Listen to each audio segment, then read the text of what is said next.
Hey, what's going on, everyone? I am back to cover this NBA slate for Saturday. We have 5 games. The early game is on the slate, unlike the last couple days, which is nice. So, 5 games. Let's get right into it. Before we start, I appreciate if you hit the like on the video and subscribe if you're not already. Appreciate all the love you guys been showing. Hopefully today we can have a dominating day. Just been missing on some players the last couple days. They haven't really been coming through, but hopefully today things change. So let's get started. At point guard, also if you want updates, because there's going to be a lot of injuries probably on the slate with LeBron is questionable, you have TJ Warren questionable, you have Jamal Murray questionable, so many questionable players, so we'll see. GORAN DRAGIC as well. So if you want updates, I'll probably post them on Twitter at the DFS process, unless we get all the news early enough where I could post a new video, but it's a 1 p.m. slates. It's a 1 p.m. start, so I'm expecting some of these news to come out later. Also, it's one of those slates where probably want to use some late swap to your advantage. Some people just set their lineup at 1 p.m. and don't look at it, but say at like 2:30, GORAN DRAGIC is ruled in, then you're gonna want to play GORAN DRAGIC. You're gonna want to play, some of the other guys depending on some of the injury news for the later games. But point guard wise today, we have LUKA at 11,000. He was disappointing in the last game against the Clippers. Only had 3 rebounds. That could have been because they started Boban, and Boban didn't play a lot of minutes. I just want to see how many minutes Boban played. He didn't start the second half, I know that. He only played 5 minutes, so not really. But 3 rebounds were a bit disappointing. You have LeBron at 10-4. I expect LeBron to play today. They're saying groin, but he was dealing with a groin earlier this year. I think it's just... Also, that game was a back-to-back, so there's no reason for the Lakers to play back-to-backs. They got that first seed pretty much locked up, so... LeBron, I think, will be back in today, but we'll see. Then you have Damian Lillard, who was unconscious from 3, 10,000. I think he looks decent. I like Devin Booker a bit, 8,300. Jamal Murray, if he's in, I'm still not going to play him at 73. He hasn't played at all so far. He's probably going to be limited. Mike Conley looks good at 59. They say out, but he's not out. He was out last game. He sat out the first half of a back-to-back. Now, these teams, they have to say some sort of injury. They can't just say rest, unless they're like Zion, gets special treatment for some reason. But usually they have to say like knee or for LeBron groins or some type of injury so they don't get fined. Then you have BLEDSOE. I don't know how many minutes he's going to play. He's only played 20-something. He said he's going to be on a minutes limit for a while, so I don't think he's going to get up to 30, but there's not a lot of good options today at the point guard position. Not a lot of cheap plays, so could take a look there if you want. If Dragic is in, I'm going to be all over that because Kendrick Nunn is out. I think Dragic has probably like a decent chance to play today, but I'm not obviously I have no idea.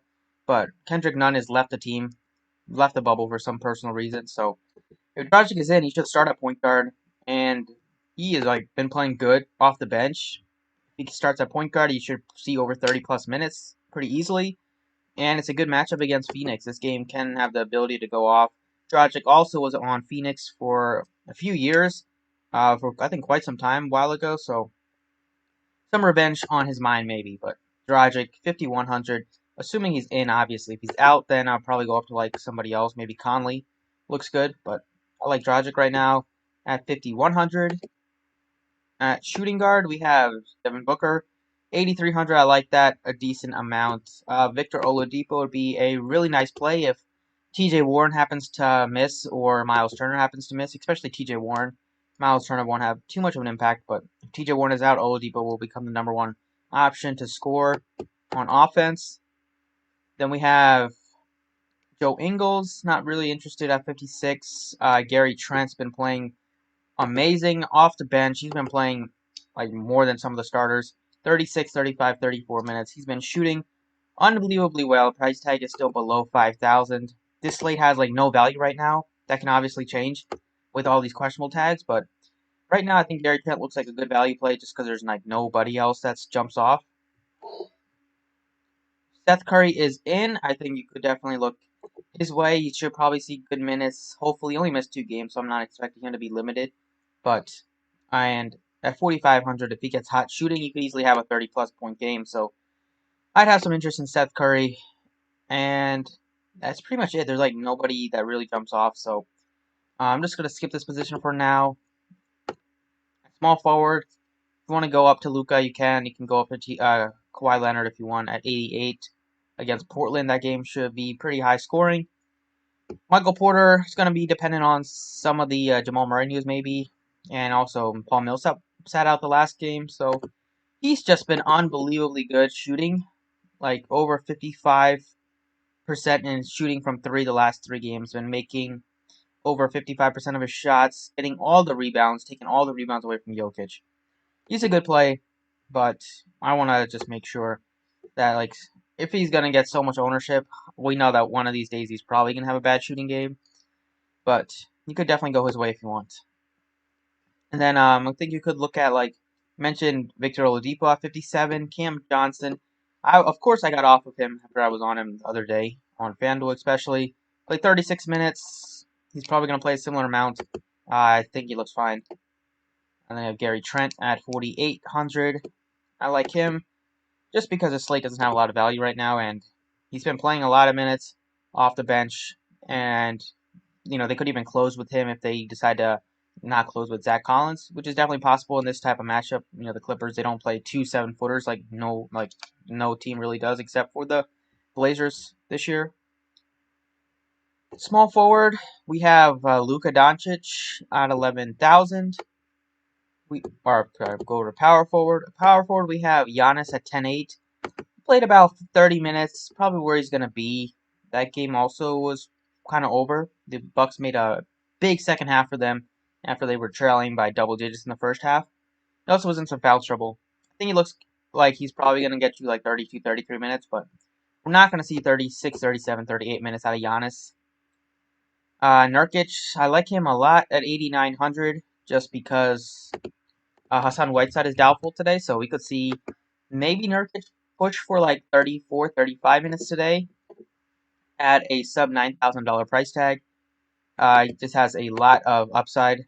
Obviously, played 35 minutes, only made 9 at 20. His field goal attempts have been he's been missing a lot, like right at the rim, which has been disappointing. But it's a game against the Clippers. Could see like him match up really well against Zubac and whoever they bring in off the bench. It's gonna have a way bigger matchup because Zubac plays like 25 minutes. They don't really have a backup center with no Harrell right now, so I could see Nurkic just crush here. And even if he makes like center usually makes like 60-65% of their shots, especially if they're like Nurkic, and most of them come at the rim. So I think he can probably have a very good game at a good price point. Center, I think you could look at Porzingis. I like him a lot at 8,400. And then I like Bam Adebayo a lot at 7,400. He's been struggling, but I think if Dragic starts, that's going to help him. I think him and Dragic, they play pretty well together. And it's just been kind of like he hasn't been getting a lot of looks at the rim. Like Kendrick Nunn hasn't been really doing anything. He's been struggling, but Dragic's been playing well. He's a great passer. So if Dragic is in and starts alongside or starts with Bam, then I like playing Bam at 7,400, especially if people are not playing it, because this is the type of matchup that he should have success against. A guy like DeAndre Ayton, who stays kind of around the basket, doesn't really stretch out a lot. Then you have Kelly Olynyk, looks really good at 49, was in some foul trouble. With no Butler again, he's going to push for 32 to 34 minutes. And he's going to have, with a slate that doesn't have value right now, he's going to be a pretty good value player.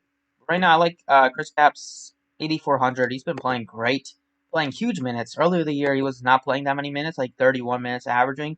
But now we're getting 7, 8 more minutes than he's been averaging on the year, and he's been like shooting super well. He's been getting a lot more rebounds. We know he has so much block upside, and it's a spot where the Bucks, they do give up a lot of threes, playing like a stretch 5 against Brook Lopez, and so I feel pretty good about Porzingis. Put up 54 in the first meeting against them. I could definitely see a similar output. I think Luka might have missed that game, so it's not really like it's not gonna match up well. But Porzingis still matches up well just because they give up a lot of threes. And then guard, I think you could look at Conley. Mike Conley is 5,900. Should be back in there back to back. They sat them against the Grizzlies, or they sat them against whoever they played yesterday. I think the Spurs, and now they're playing against the Nuggets. Not an easy matchup, but 59 for Conley is just a good price point for how many minutes he's going to play and for just how thin the Jazz are with no Bogdanovich. And then at forward, I'll go back to Kelly Olynyk, 4,900, just for some value.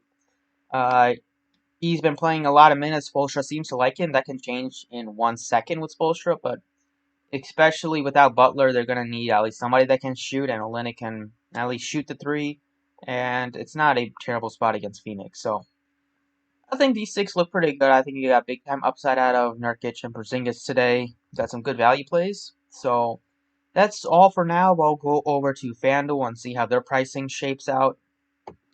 Okay, on Fanduel here, we have Damian Lillard, 97, most expensive point guard. Then you have Brogdon, 66, CONLEY, 65. And then we have, goes all the way down to 54 for Goran Dragic, 59 for Rubio. Rubio's been losing some minutes to Cameron Payne. So it's not like he's going to play 35, 36 minutes like some of the other point guard options today. And then we have 43 for Aaron Holiday. If TJ Warren is out, that's going to bump his production. Then you have 3,900 for Seth Curry. If he's in, I like that a lot. I might just like put him in and hope he plays because might not get news before 1 o'clock. Obviously, probably might not. I mean, don't think we will. But if he plays 3,900, he can obviously might really capitalize on that price point. And there's not a ton of point guards that jump off, so I'm hoping that Dragic plays 5,400. If he doesn't, I could go down to Eric Bledsoe. But assuming Dragic plays, he's going to be my favorite point guard option today. Shooting guard, you have 10-4 for LUKA DONCIC. You have 8,000 for Devin Booker. Then you have Donovan Mitchell should be back in there. You have 671 for Middleton. Decent. 56 for Oladipo, depending on Warren and Turner news. 47 for Gary Trent. Looks fine. Tyler Hero looks pretty good at 41. You could also go Duncan Robinson at 41. So lots of good options today at shooting guard. I think I'm going to go with Devin Booker, 8,000. In the last game, he got like 4 fouls super quickly in the third quarter. He got his 5th foul with like 8 minutes to go in the third, so he had to sit. This is why he only played 29 minutes. But you're normally going to see 37 minutes out of him. And he's been playing really well with the Suns. He's put the team on his back. And it's a decent spot against the Miami Heat. They're a good defense, but no Butler, so it's going to be as good of a matchup defensively as it gets. At small forward, we have LeBron and Giannis. Don't know if I'll get up to either one because Kawhi is sitting there pretty nice at 85. TJ Warren, if he's in, he could look his way. He's down to 78 now. Had a bad shooting game, but it is a tough matchup. Then you have 48 for Tim Hardaway. Looks good as a cheap play, especially if Finney Smith misses. And then 45 for Cam Johnson. Looks pretty good. I go back to Cam Johnson at that price point. Power forward, you have Kristaps, Michael Porter, and Bam Adebayo. They really look good. Also Anthony Davis. Depending on LeBron news, you could play Davis even if LeBron is in. But I think I might like some of the other guys a little bit more. And then you have Kyle Kuzma. Obviously, if LeBron sits, will benefit a lot. You have Jeremy Grant and Paul Millsap. You don't want to go all the way up to Michael Porter. But I'm going to go back to Kristaps at 8,800. And then at center, we have DeAndre Ayton at 7,800. Looks fine. JUSUF NURKIC sitting at just 8,500. I love that price point. And you have a very cheap Kelly Olynyk, 4,800 if you want to go his way. But I like NURKIC a lot. I think he can have a very good game. It's just a matter of time before he breaks 60 fantasy points with all the rebounds that he gets and how good he is with the blocks and steals. So that is pretty much it for the video. Thank you guys for watching. I appreciate it. You can hit the like if you enjoyed, and follow on Twitter if you want the updates, and good luck today.